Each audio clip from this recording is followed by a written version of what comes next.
Good afternoon, everyone. My name is Christopher Johnston.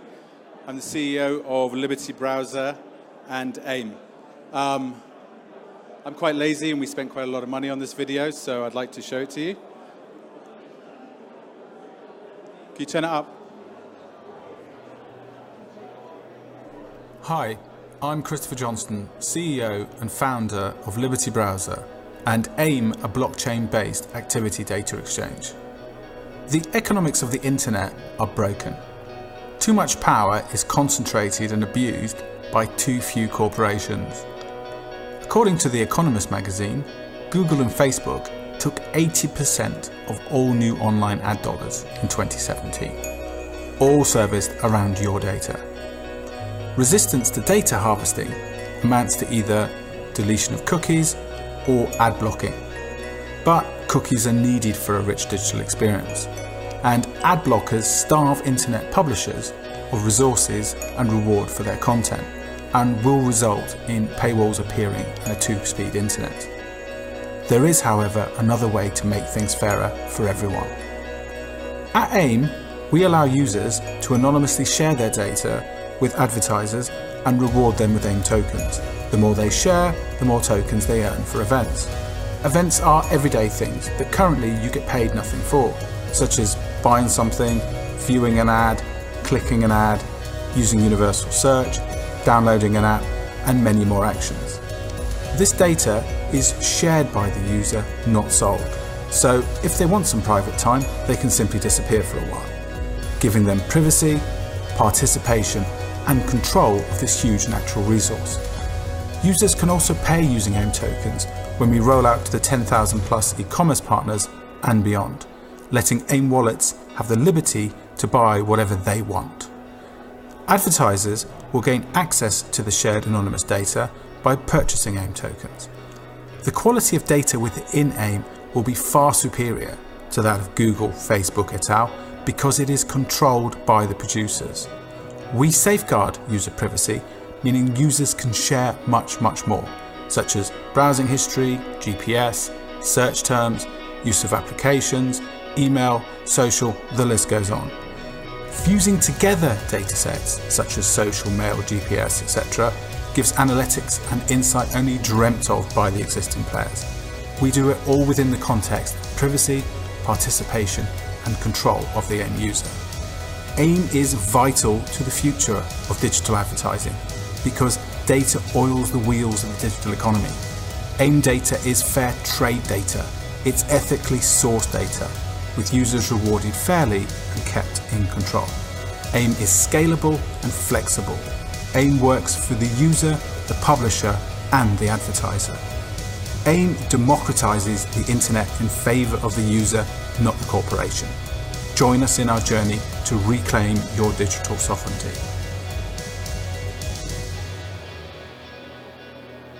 Thank you very much. So basically, we embarked on a mission about 6 years ago to rebalance the internet, to try and democratize the internet in favor of the user, not the corporation. In order to do this, we created a whole family of patents, and we took a bet on the future. About 2 years ago, it became apparent that we could actually build our first vision, which was the Liberty Browser. The Liberty Browser is built to be simple, secure, private, and universal. Basically, the vision for the Liberty Browser was to give you the sort of Amazon give you the one click, we wanted to give you the one tap. So check out in seconds, not minutes. We put it into beta in 2017. We've had about 700,000 downloads. We have 50,000 registered users, and the browser is growing. What we are very keen to announce today is the launch of AIM. AIM uses the Liberty Browser, but isn't limited to the Liberty Browser.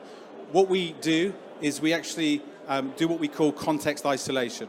So for those of you who aren't geeks, what that in effect means is that we break the ability for Google, Facebook, and the other 3,500 trackers to actually harvest your data. Once we have broken the ability for Google and Facebook to harvest your data, then we then allow you to anonymously share your data with us. When we have that anonymous data, we can then tokenize it, which is what the AIM token is all about. We currently work across Europe with 10,500 advertisers. We have some of the biggest names already contracted. So these aren't people that we hope to work with. This isn't a product that we hope to build. These are people that we are currently working with as we go forward. As we say, we raised $2.5 million. When we built the product, we initially tried it with some large people such as Telecom Italia, SFR in France, Quant, big shout out, one of our shareholders, who are a new European search engine. And now we move towards ICO, which will happen in a private sale in the next 4 weeks. A public sale will happen at the end of April, with the activity data exchange opening in the beginning of 2019. All of this generally is about how good your team is. We are based between London, Milan, and Wrocław, which is in southwest Poland. The reason that we are in Wrocław, and I'm not singling them out because they're Polish, I'm singling them out because that's where our engineers are, and they are awesome.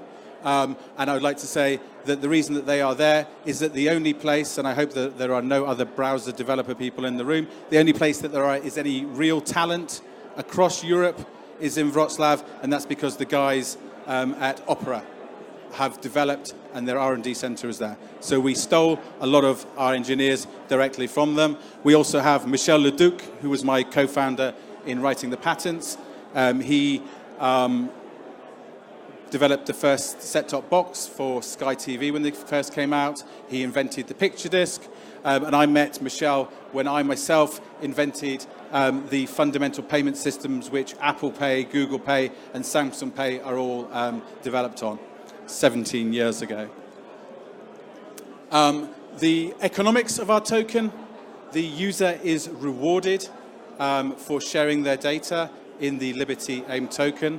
Advertisers gain access to the data in the token. And in the third element, what we are looking at is also the ability for the users to be able to pay for goods and services with our advertisers, obviously subject to e-money licenses. The users, when they are rewarded, can either hold the tokens themselves. However, some people would argue, my mum being one of them, that $1 or $2 a month isn't enough for her to be interested in cryptocurrency or even normal currency. So what we therefore look at is we say, well, actually, this is $135 billion a year industry. That means that there is a vast natural resource which is sitting there. If it doesn't make sense to give people the money, $1, $2 each month, what we can do with that money is we can fight cancer, we can fight world poverty, we can put it into altruistic activities and games, because this money is sitting there, it's been taken and harvested from you, every single member in this room, for free. So therefore, what we can do is we can take it and we can make it work for the world. I'm not going to go through the token sale details. We've already talked about the roadmap. The only thing I would say at the moment, and I'm not really meant to say this, is that it says ERC20 token on it. We are considering moving over to Stellar because we think that Stellar is actually a much better platform for ICOs because it is much quicker and much cheaper to do transactions. Might not be very popular in the room, but you heard it here first. So my name is Christopher Johnston. We are on stand number 44. Our Telegram group is at Liberty AIM, and we'd love you to join our journey. Any questions? Are we doing questions?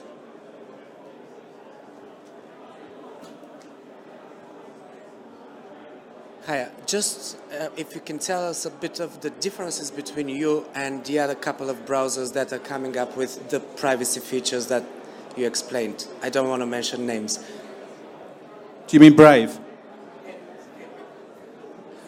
Okay, so the main difference between us and Brave. So Brave is a privacy browser. We are a privacy browser.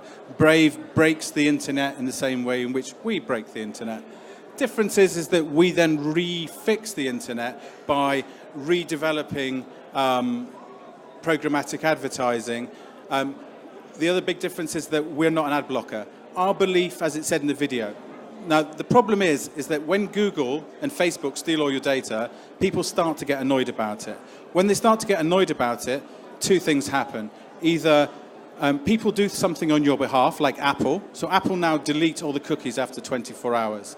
Therefore, that's not good for advertising, and that's not necessarily good for a rich digital experience. The other option that is out there, and there are 600 million and growing very, very quickly, is ad blocking. Ad blocking, of which Brave is an ad blocker, means that you starve the internet of revenue. Because if advertisers won't pay for the internet, who will?